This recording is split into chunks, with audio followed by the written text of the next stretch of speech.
ನನಗೂ ಮತ್ತು ನನ್ನ ಮಗನಿಗೂ ಈ ಥರ ಕ್ಯೂಬ್ಸ್ ಮಾಡಿಕೊಂಡ್ರೆ ಡೈಲಿ ಕುಡಿಬೋದು. ಆವತ್ತು ಲೇಬರ್ಸ್ ಬಂದಿದ್ದರು. ನಂದೊಂದು ಪ್ರೋಗ್ರಾಮ್ ಹೋಗೋದಿತ್ತು. ಹಾಗಾಗಿ ನಾನು ಒಂದು ಸಿಂಪಲ್ಲಾಗಿ ಪಲಾವ್ ಮಾಡೋಣ ಅಂತ ನಾನು ಇಲ್ಲಿ ಪಲಾವ್ ಮಾಡ್ತಾಯಿದ್ದೀನಿ. ಏನಿಲ್ಲ, ಕ್ಯಾರೆಟು, ಬೀನ್ಸು, ಆಲೂಗಡ್ಡೆ ಜಸ್ಟ್ ಹಾಕಿ ಅಷ್ಟೇ ಪಲಾವು. ಏನೇ ಮಸಾಲ ಪದಾರ್ಥ ಏನೂ ಹಾಕಿಲ್ಲ. ಆದ್ರೂ ತುಂಬಾ ಟೇಸ್ಟಿಯಾಗಿತ್ತಲ್ವ.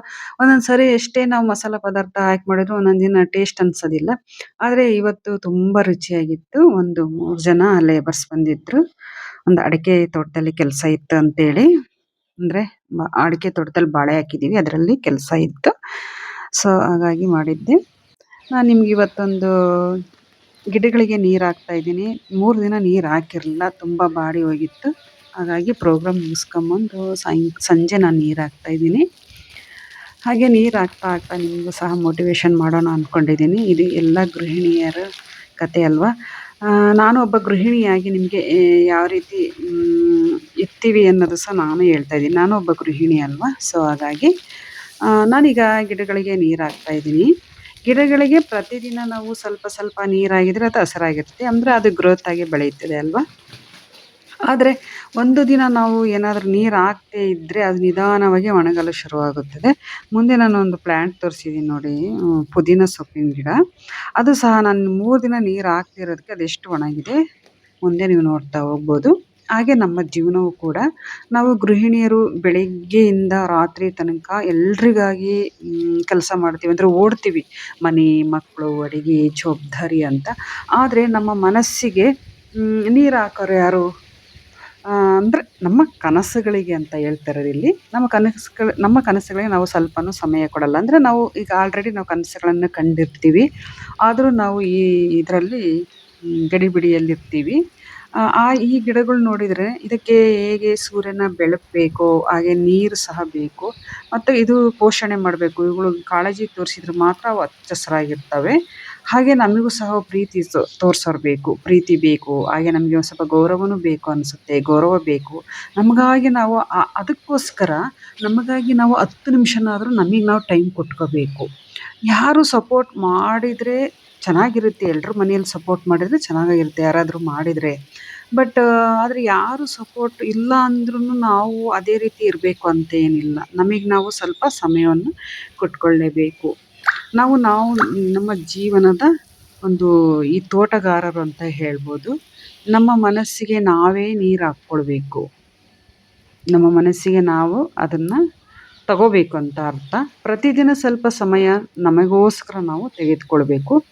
ಏನಾದರೂ ನಾವು ಜೀವನದಲ್ಲಿ ಹೊಸದನ್ನು ಕಲಿತಾನೇ ಇರಬೇಕು. ಡೈಲಿ ಏನಾದರೂ ಒಂದೊಂದು, ಈ ಕುಕ್ಕಿಂಗ್ ಆಗಿರ್ಬೋದು, ಈ ಕುಕ್ಕಿಂಗ್ನಲ್ಲಿ ಹೊಸದು ಏನಾದರೂ ಕಲಿತು ನಾವು ಎಕ್ಸ್ಪೆರಿಮೆಂಟ್ ಮಾಡಿ ಅದನ್ನು ನಾವು ಸರಿಯಾಗಿ ಮಾಡಿದರೆ ಮನೆಯವರು ಎಲ್ಲರೂ ಖುಷಿ ಪಡ್ತಾರಲ್ವ. ಹಾಗೆ ಆಮೇಲೆ ಏನಾದರೂ ಒಂದು ನಾವು ಸಣ್ಣ ಕನಸನ್ನು ಈ ರೀತಿ ನಾವು ಮಾಡೋದ್ರಿಂದ ಬೆಳೆಸ್ಬೋದು. ನಮ್ಮ ಬಗ್ಗೆ ನಾವು ಕನಸಿರುತ್ತಲ್ಲ, ಆ ಕನಸನ್ನು ನಾವು ಬೆಳೆಸ್ಬೋದು. ಈ ಗಿಡಗಳು ಗ್ರೋತ್ ಆದಂತೆ ನಮ್ಮ ಕನಸನ್ನು ಸಹ ನಾವು ಬೆಳೆಸ್ಬೋದು. ಗಿಡ ಒಂದು ದಿನದಲ್ಲೇ ಅದೇನಾದರೂ ದೊಡ್ಡ ಮರ ಆಗುತ್ತಾ? ಇಲ್ಲ ತಾನೇ. ಅದಕ್ಕೆ ನಾವು ನೀರು, ಗೊಬ್ಬರ, ಪೋಷಣೆ, ಈ ಸೂರ್ಯನ ಬೆಳಕು ಎಲ್ಲವನ್ನು ಕೊಟ್ಟರೆ ಅದು ದೊಡ್ಡ ಮರವಾಗಿ ಸಾಧ್ಯ. ಹಾಗೆ ನಮ್ಮ ಜೀವನವೂ ಅಷ್ಟೇ. ನಮಗೂ ಪ್ರೇಮ, ಪ್ರೀತಿ, ಸಹನೆ ಇವೆಲ್ಲ ನಮಗೆ ನಾವು ಪೋಷಣೆ ನೀರೆರೆದ್ರೆ ಅದೇ ರೀತಿ ನಮಗೆ ನಾವು ಪೋಷಣೆ ಮಾಡಿಕೊಂಡ್ರೆ, ಸೆಲ್ಫ್ ಕೇರ್ ಮಾಡಿಕೊಂಡ್ರೆ ನಾವು ಸಹ ಬೆಳಿಬೋದು. ನೋಡಿ, ಪುದೀನ ಗಿಡ ಇದು 3 ದಿನ ನೀರು ಹಾಕಿರಲಿಲ್ಲ, ಎಷ್ಟೊಂದು ಒಣಗೋಗಿದೆ. ಇದೇ ರೀತಿ ನಮ್ಮ ಜೀವನವೂ ಸಹ ಇದಕ್ಕೆ ಕಂಪೇರ್ ಮಾಡ್ಕೊಳ್ಬೋದು. ಸೆಲ್ಫ್ ಕೇರ್ ತಗೊಳ್ಳಿಲ್ಲ ಅಂದರೆ, ನಮಗೆ ನಾವು ಸಮಯ ಕೊಟ್ಕೊಳ್ಳಿಲ್ಲ ಅಂದರೆ ಖಂಡಿತ ಇದೇ ರೀತಿಯೇ ಆಗೋದು. ಇಂದು ನಾವು ಸಾಕ್ತಿರುವಂಥ ಸಣ್ಣ ಪ್ರಯತ್ನ ಏನಿರುತ್ತೆ, ಇದು ನಾಳೆ ದೊಡ್ಡ ಫಲ ಕೊಡುತ್ತೆ. ಹಾಗಾಗಿ ನಾವು ಕೇವಲ ಗೃಹಿಣಿಯರಲ್ಲ, ಮನೆಯ ಹೃದಯ ಅಂತ ಹೇಳ್ಬೋದು, ಕುಟುಂಬದ ಶಕ್ತಿ ಅಂತ ಹೇಳ್ಬೋದು, ನಮ್ಮ ಕನಸುಗಳ ಕ್ರಿಯೇಟರ್ ಅಂದರೆ ಸೃಷ್ಟಿಕರ್ತೆ ಅಂತಲೇ ಹೇಳ್ಬೋದು. ನಮ್ಮನ್ನು ನಾವು ನಂಬಿ ನಮ್ಮ ಮೇಲೆ ನಾವು ಹೂಡಿಕೆ ಮಾಡ್ಬೇಕು. ಈ ಥರ ಒಂದು ದಿನ ನಾವು ಈ ದೊಡ್ಡ ಮರದಂತೆ, ಆಲದ ಮರದಂತೆ ನಾವು ಬೆಳೆದು ನಿಲ್ಬೋದು ಅಂತ ನಾನು ಈ ಮೂಲಕ ತಿಳಿಸ್ಕೊಡ್ತಾ ಇದ್ದೀನಿ ನಿಮಗೆ. ಇದು ಶಿವರಾತ್ರಿ ಪ್ರಯುಕ್ತ ಸಿಂಪಲ್ಲಾಗಿ ನಾವು ಪೂಜೆ ಮಾಡ್ತೀವಿ. ದೇವಸ್ಥಾನಗಳಿಗೆ ಸಹ ಹೋಗಿ ಅಲ್ಲೂ ಅಂದರೆ ಹಣ್ಣು ಏನಾದರೂ ಮನೆಯಲ್ಲಿ ಎಲ್ಲ ನಮೂನಿ ಹಣ್ಣು ತಂದಿರ್ತೀವಲ್ಲ ಅದನ್ನ ಕೊಟ್ಟು ಅಲ್ಲಿ ಪೂಜೆ ಮಾಡಿಸ್ಕೊಂಡು ಬರ್ತೀವಿ. ಇದು ನಮ್ಮ ಮನೆಯ ಪದ್ಧತಿ ಪ್ರಕಾರ ನಾನು ತೋರಿಸ್ತಾ ಇದ್ದೀನಿ. ಇಲ್ಲಿ ಜಸ್ಟ್ ಪೂಜೆ ಮಾಡಿ ಇದಕ್ಕೆ ಹಣ್ಣು, ಫಲ ಏನಾದರೂ ನೈವೇದ್ಯಕ್ಕಾಗಿ ಮಾಡ್ತೀವಿ. ಸಂಜೆ ಅದು ಭಾನುವಾರ ಈವ್ನಿಂಗ್ ರಾತ್ರಿ ಪೂಜೆ ಮಾಡಿದ್ದದು. ಮತ್ತೆ ಬೆಳಗ್ಗೆ ಮಾರನೇ ದಿನ ನಾವು ಏನಾದರೂ ಒಂದು ಸ್ವೀಟ್ ಮಾಡಿ ಅಂದ್ರೆ ಕರಿಗಡುಬು, ಹೋಳಿಗೆ ಅಥವಾ ಮಾಡಿ ದೇವರ ಮತ್ತೆ ದೇವಸ್ಥಾನಗಳಿಗೆ ಹೋಗಿ ಮತ್ತೆ ನೈವೇದ್ಯವನ್ನು ಮಾಡ್ಕೊಂಡು ಬರ್ತೀವಿ. ಇದು ನಮ್ಮ ಮನೆಯ ಸಿಂಪಲ್ ಪೂಜೆ ಶಿವರಾತ್ರಿ ಹಬ್ಬದ ಪ್ರಯುಕ್ತ ಅಂತ ಹೇಳ್ಬೋದು. Hi hello everyone, good morning, welcome to my YouTube channel life with Netra. ನಾನು ನೇತ್ರ. ಇವತ್ತು ಶಿವರಾತ್ರಿ ಹಬ್ಬದ ಪ್ರಯುಕ್ತ ನಾನು ನೈಟು ಜಾಗರಣೆಗೋಸ್ಕರ ನಾನು ಇಲ್ಲಿ ಮಂಡಕ್ಕಿ ಮಾಡ್ತಾ ಇದ್ದೀನಿ.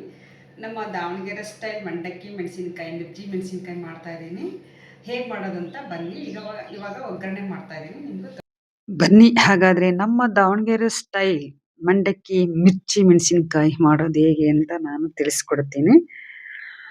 ಬಾಣಲಿ ಬಿಸಿಗಿಟ್ಟಿದ್ದೀನಿ. ಮೊದಲು ನಮ್ಗೆ ಎಷ್ಟು ಬೇಕಾಗುತ್ತೋ ಅಷ್ಟು ಎಣ್ಣೆನ ಹಾಕ್ಕೊಂಡು, ಜೊತೆಗೆ ಇಲ್ಲಿ ಸಾಸಿವೆ, ಜೀರಿಗೆ ಇದು ಕಂಪಲ್ಸರಿ ಎಲ್ಲರೂ ಹಾಕ್ತೀವಿ. ಜೊತೆಗೆ ನಾನಿಲ್ಲಿ ಶೇಂಗಾ ಬೀಜ ಹಾಕ್ತಾ ಇದ್ದೀನಿ. ಇದು ಆಪ್ಷನಲ್. ಶೇಂಗಾ ಎಣ್ಣೆ ಅಲ್ವಾ, ಅದು ನೊರೆ ಬರುತ್ತೆ. ಸಾಮಾನ್ಯ ಕೆಲವ್ರು ಹಾಕಲ್ಲ, ಕೆಲವ್ರು ಹಾಕ್ತಾರೆ. ನಾನಿಲ್ಲಿ ಹಾಕಿದ್ದೀನಿ. ಯಾಕಂದ್ರೆ ಸ್ಪೆಷಲ್ ಆಗಿ ಮಾಡ್ತಾ ಇದೀವಲ್ಲ, ಹಬ್ಬದ್ದು ಸ್ಪೆಷಲ್ ಅಲ್ಲ, ಶಿವರಾತ್ರಿ ಸ್ಪೆಷಲ್. ಹಾಗಾಗಿ ಹಾಕ್ತಾ ಇದ್ದೀನಿ. ಇದು ಫುಲ್ ಆಪ್ಷನಲ್ ಅಂತ ಹೇಳ್ಬೋದು. ಜೊತೆಗೆ ಕಡಲೆಬೇಳೆ ಮತ್ತು ಉರಲ್ ದಾಲ್ ಅಥವಾ ಉದ್ದಿನ ಬೇಳೆ ಹಾಕ್ತಾ ಇದ್ದೀನಿ. ಇದು ಚಿಕ್ಕ ಸ್ಪೂನು. ನಿಮಗೆ 3 ಸ್ಪೂನು ಭಾಳ ಹಾಕಿದ್ದಾರೆ ಅನಿಸ್ಬೋದು. ಅದು ಚಿಕ್ಕ ಸ್ಪೂನ್ ಎಲ್ಲ, ಹಾಗಾಗಿ 3 ಸ್ಪೂನ್ ಹಾಕಿದ್ದೀನಿ. ಜೊತೆಗೆ 1 ಸ್ಪೂನ್ ಅಷ್ಟೇ ನಾನು ಹೆಸರು ಕಡಲೆ ಇದು ಉರಲ್ ದಾಲ್ ಅಥವಾ ಉದ್ದಿನ ಬೇಳೆ ಹಾಕ್ತಾ ಇದ್ದೀನಿ. ನಾವು ಚೆನ್ನಾಗಿ ಕೆಂಪಾಗಿ ಫ್ರೈ ಮಾಡ್ಕೊಂಡ ನಂತರ ಇಲ್ಲಿ ಹಸಿಮೆಣಸಿನಕಾಯಿ, ಕರಿಬೇವು, ಕೊತ್ತಂಬರಿ ಮತ್ತೆ ಈರುಳ್ಳಿ, ಒಂದು ಚಿಕ್ಕ ಟೊಮೊಟೊವನ್ನು ಹಾಕಿದ್ದೀನಿ. ಎಲ್ಲವನ್ನು ಒಂದೊಂದಾಗಿ ಹಾಕಿ ಫ್ರೈ ಮಾಡ್ಕೊಳ್ತೀನಿ.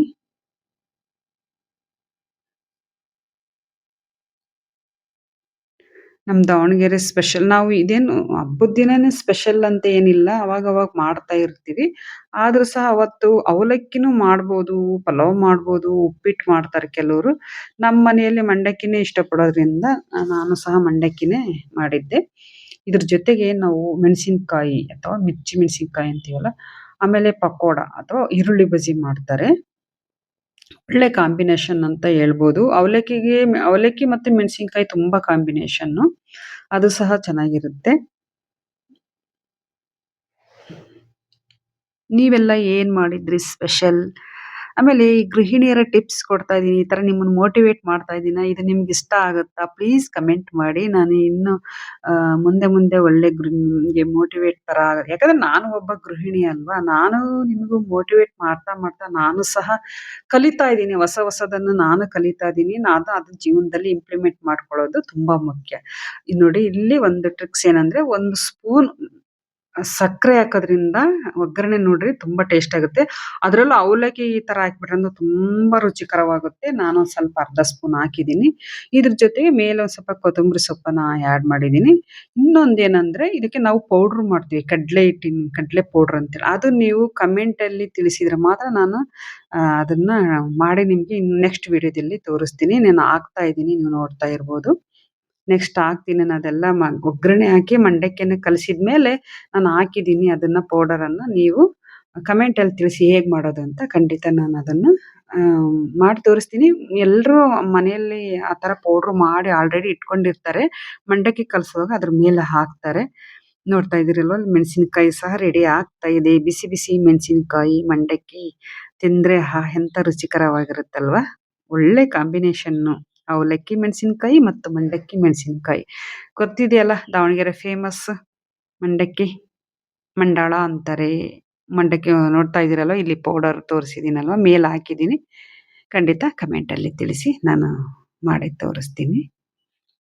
ನೆಕ್ಸ್ಟ್ ನಾನು ಸೋಮವಾರ ಬೆಳಗ್ಗೆ ದೇವಸ್ಥಾನಕ್ಕೆ ಹೋದಾಗ ನೈವೇದ್ಯಕ್ಕಾಗಿ ಏನು ಮಾಡಿದ್ದೆ ಅಂದರೆ ಕರಿಗಡುಬು ಮಾಡಿದ್ದೆ. ಈ ಸರಿ ಹೋಳಿಗೆ ಮಾಡಿರಲಿಲ್ಲ. ನಮ್ಮನೇಲಿ ಹೋಳಿಗೆ ತುಂಬ ಇಷ್ಟ. ಬಟ್ಟು ನಾನು ಗುರುವಾರ ರಾಯರ ಪೂಜೆಗೆ ಹೋಳಿಗೆ ಮಾಡಿದ್ನಲ್ಲ, ಹಾಗಾಗಿ ಮತ್ತೆ ಇಲ್ಲಿ ಕರಿಗಡುಬು ಮಾಡಿದ್ದೀನಿ.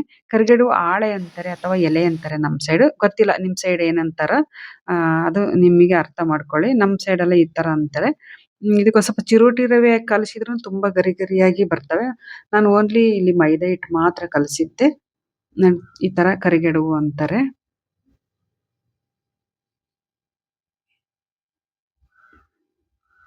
ತುಂಬಾ ರುಚಿಯಾದ ಟೇಸ್ಟಿಯಾದ ಕರಿಗಡುಬು ರೆಡಿ ಆಯಿತು.